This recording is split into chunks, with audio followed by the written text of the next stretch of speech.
Alright, fellas, if you got into this video, that means you are at the end of the Madden 21 run and gun playbook. This video is going to be a very special and important video. If you really are buying into this system of offense, then you really need to take a look and study this video hard. We're going to be going over how you need to think when you run this playbook, not just what plays to use or when to use them, but the overall game theory behind how you're going to play. Now, I want everybody to know that yes, we do have shot plays in this playbook, but this offense is not built to put up big points quick. It's really meant to frustrate your opponent, control the ball, make plays when you can, and take advantage of what the defense gives you. Now, it seems like a cliche, but it is very important in this year's Madden. If you don't have really, really good wide receivers and offensive players that can beat man coverage consistently, and really good offensive linemen to block rush. And you have to be more of a thinker than just somebody that goes out and reacts. Okay, so I want to stress, and this is the most important thing when running this playbook. If there's one thing that you really need to understand, it is to stay ahead of the sticks. Okay, what do I mean by that? Well, I mentioned in the other videos, staying ahead of the sticks is getting positive yards that are there and not trying to force something that's not, okay? Being patient is also a part of that, right? If you're the type of person that gets frustrated easily by only getting 4 or 5 yards on the ground running the ball, this offense isn't for you, okay? Because there are going to be people that are so stubborn that will not get out of their nickel sub packages against heavy formations, against 21 personnel, that they're going to, if you're that type of person that gets frustrated, you're going to end up playing yourself. All right. You're going to end up playing right into your opponent's hands and screwing yourself over. So that's the most important thing. Stay ahead of the sticks, be patient, right? Now, at the start of the game, I always come out in strong close. I want to test their run D. If they can't stop me on the ground, then it's going to be a long day for them. Okay, come out right away. Set my audibles. I get this ingrained in your muscle memory, which audibles to set. It's wide trail, wide receiver out, PA scissors. Should be quick like that. Come out in HB force. See what they give you. Okay. If they're doing so not if they're doing a good job. If they're coming out in formations that are really, really good against the run, then you want to take a look at the quick short passes, okay? Quick short passing, especially in the formations that are good against the run, against strong close and our 21 personnel, are going to be compact defensive formations, right? 3-4 bear, 4-6. Things like that.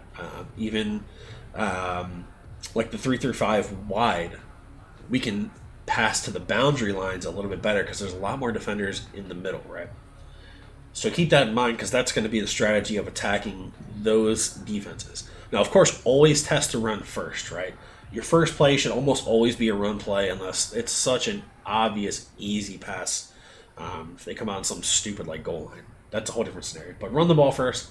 Test their run defense. Use the knowledge that you've gained throughout going through this game plan on how to run the ball, which runs to use, how to ID the mic, how to double team the inside stuff guys, and make sure that they actually can play run defense. As you progress through the game, you'll pick up on your opponent's tendencies. So one of the big tendencies I see are you're either going to have the guys that are okay with giving up 3, 4, 5 yards on the ground and they'll stick in that nickel formation. That's when you want to start accessing these other run plays like the slot flex. The slot flex, we use that to get into that stretch dive combination. If they're in heavy man coverage, then you can run the stretch as the guy motions over. If they're not, you can take a run up the middle. The run up the middle is going to be good if you recognize that they have safeties at linebacker. Okay, like I said, this is a thinking man's playbook. You can't just go out and react. Okay, you got to think about what you're seeing. If you see safeties and linebacker, know that you can run up the middle and be a little bit more successful.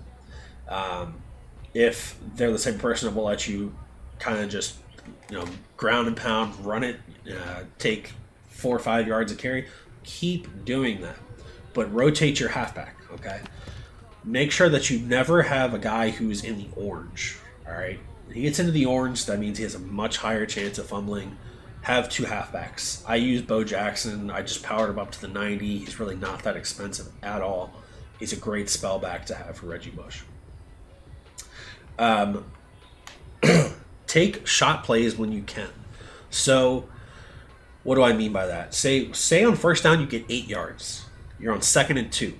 That's a perfect opportunity to block a couple extra guys, take a shot deep, especially if they're in that one high look and you see something that possibly could be a big play. Don't just chuck up 50-50 balls. I'm not talking about that. I'm talking about creative route combinations and concepts that we've gone over in this playbook in order to keep the ball in the air. And what that does, and it's going to sound like I'm telling you 2 opposite things, but what it does is also makes your opponent aware that, hey, this guy is no idiot. He can also throw the ball. I have to respect that in some way, to some degree.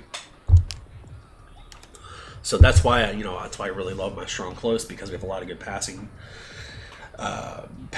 plays out of that. Same thing, we have a couple slot flex ones.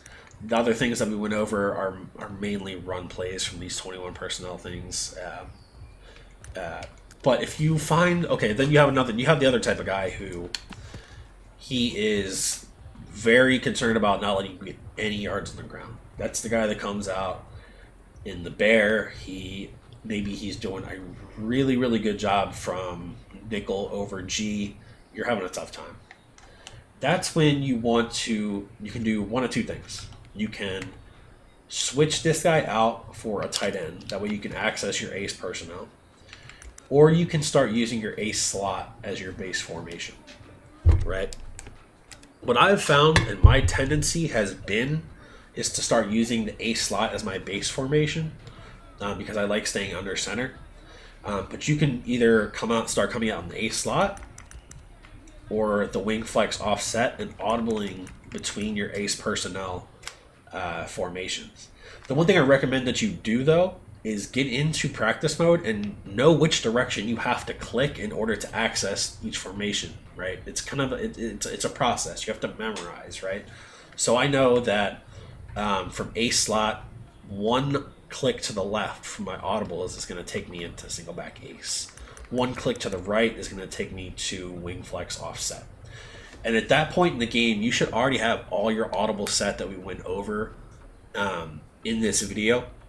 You should take the time in between the opening set of plays to go through these formations and set these audibles, so you don't have to think about it later, or you're like, dang, man, it'd be really great if I had access to flanker curl from single back ace, but damn, I didn't set that audible. Do it, get used to doing it. Even like sometimes what I'll catch myself doing is I think opponents are so bad that I'm just like, I don't need to set audibles, and then they surprise me and they get a big stop, and I'm like, oh crap, I probably could have gotten a first down if I had set. Just don't get into that mindset. Be smart about it. If they start to, like I said, if they're the type of person that doesn't want you to run the ball, and nobody wants you to run the ball, but they're really determined to not let you run the ball, and you're an ace slot, and you really need to start passing the ball, just pay attention to where they're weak on defense. Like a lot of people will try to run bear or 4-6, and in that case, guess what? Well, you don't have a guy out wide to cover my wide receiver. I can just throw a smoke screen real quick and force you into a different look. And once you start playing that kind of back and forth chess game, you can kind of more so dictate the flow of the game than they can. What really puts the ball back in their court is when you take big losses. And that's why it's so important to stay ahead of the sticks, so you can kind of dictate the flow of the game. When you start taking big losses, and it does happen, it's going to happen, you're going to get shedded real quick, a guy's going to surprise you with a blitz. Know the plays. Already have the plays in the back of your mind that will get you the big yards that you need against what they're running. right? If they are heavily in man coverage, know that we have the A slot DBL post. Know that we have the single back ace, flank, or curl, or the PA counter waggle. Know that we can go into wing flex offset and we can start running wheel post drag with the DBL cross and the motion. If you're still in that 21 personnel and you want to stick with that, I would recommend that if you need big yards, because it puts you at a disadvantage with having one less guy that can run routes on the field. But just know that we have the PA scissors route combinations, right? We can go to I-form slot flex and we can hit our PA tight end leak, or we can hit our rollout play with the PA cross in. Know what plays you're going to call next depending on the scenario. The other part of the game theory that you really need to pay attention to is who got the ball first, all right? Controlling the clock and knowing how many possessions your opponent's going to have is half the battle, okay? So say you got the ball first, you know your opponent's going to get the ball at halftime. Your first drive, right? He's giving you the run. You're taking up a ton of clock. They have they're going to have most of the time you're going to take up the whole first quarter. That's what I end up doing. Even some into the second quarter. They're not going to have as much time to run their offense as balanced as they want to run it in the second quarter because they just don't have enough time to go down and score. If you go down and score a touchdown and you take up, the whole first quarter and part of the second quarter, then they're going to have to throw the ball. So realize that, recognize that, and part of that goes into playing defense too. Don't give up the big play at that point. Make them work for their points. Even if they get, if they get 3, it's not the end of the world, but you don't want to give up in 3 plays. You don't want to give up a touchdown by being too aggressive, right? You want to make them work for it. That way, the second half comes around. There's 2 things that have happened now. One, your opponent's probably going to be a little frustrated. They're going to get the ball, but you're already going to have seen a lot of their offense, and that's huge. That's really important in Madden, because people don't have really in-depth knowledge of their playbooks. Everybody has a tendency. They're down and distance situations. Log all that stuff in your head. Know what's probably going to come. Best example I can give is trips tight end, right? Trips tight end, people love their level sail. They love their PA crossers. They love to use their halfback angle routes and have those different levels plays early on in the downs, and then when they get to crunch time, they do that goofy little out route on the far side, and then a curl route in the slot, and all that stuff. So the more you see of their offense, my point is, the more you see of their offense, the better you are, the better shape you're in, right? So use a lot of clock if you're able to, and then play safe on defense. If you score a big play, right, then I think it's actually in your benefit to be a little bit more aggressive on defense. If you score quickly on offense, you can be a little bit, not crazy aggressive. Don't just give up points just for the sake of giving up points, but you can blitz a little bit more. You can take a little bit more chance, right? Because then when you get the ball back, if they happen to score, then you have plenty of time to run your offense the way you see fit. Second half scenario, typically what you're going to see is if you run the ball a lot, unless your opponent's really bad, you can continue running the ball if they are bad, but they're going to adjust, right? They're going to adjust. That's when you need to start accessing the more gadget type plays, right? The toss from the I form close, the option plays from the pistol I weak. If you get the correct looks with wing flex close, you can run the O1 trap. You can also run the power O. Or you can start using some of our shot plays, because me personally, I know when I see somebody shutting down my run in a certain way, I know what adjustments they're making. Maybe on first down, they're putting their safeties and spies in order to play my run. Well, okay, you're putting your safeties and spies. I'm going to take a shot deep because you're not going to have any deep safeties. That's the type of stuff you need to think about, and you need to know which plays give you the best shot at doing that. Okay, well, Full House has the wide receiver shake play. Ace has numerous plays we can take shots with. Same deal with wing flex offset. If you're getting blitzed and that there's no deep safety help. Maybe you go into wing flex offset to give yourself a shotgun look, a little bit more time in the pocket to throw the ball deep, and a little bit better protection overall against like user rushes and things like that. That's something you have to constantly be thinking about. But nothing will work. It won't work if you're constantly behind the sticks. Okay, you have to make that the focus. Okay, frustrate your opponent, take clock, take what they're giving you, so on and so forth. The rest of the stuff is pretty basic, right? If they're running a lot of man coverage, know what your man coverage beaters are. If they're running a ton of cover 3, make sure that you always have that threat of a deep bomb against cover 3. There's so many ways to beat cover 3. But, like savvy opponents will call a cover 3 and change up things. Know that they're changing up things and know when to take the check down and when to take a shot deep. Passing is also an exercise in patience, just like it is with running. Okay, there's going to be certain people that will not let you throw deep on them. That's okay. This game in particular, one of the strengths of Madden 21 is that the short passing game is so good. You can throw a smoke screen, a wheel route, and you can get guys with athleticism in the open and start chipping away at your opponent. And they can choose to die by 1,000 cuts, or they can choose to adjust, and then we go back and forth with that chess match. What are you going to do? So that's another big part of it. I think the final piece of advice I would impart onto you guys is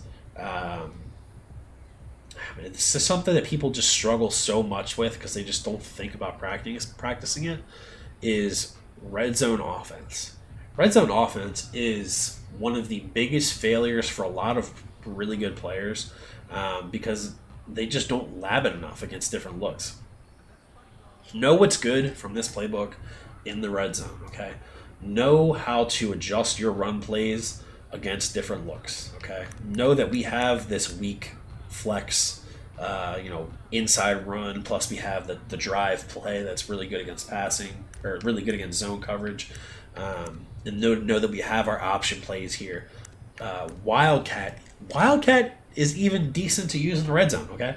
It's not the worst thing in the world. I know we didn't go over it in this video, but you can easily hop into practice mode. There's literally 3 run plays that you can utilize, and it's, red zone offense. So that would be my last piece of advice for you guys, is to make sure that you lab red zone offense. I know that this playbook has been a lot. It's been a lot of me talking. Hopefully you guys have picked up on some things. I'm not the best player in the world. I'm pretty good, but I definitely am not the best. I know that there's going to be guys out there that are really, really smart and really, really good on the sticks that can really utilize this offense and be absolutely dominant. So I hope you guys enjoyed this. This may be my last Madden 21 video of the year, just because the servers and the gameplay. But if you still enjoy the game, please feel free to comment, like, subscribe, share it with your friends, and that's going to be it. Adios, guys. Y'all take it easy. Lock up.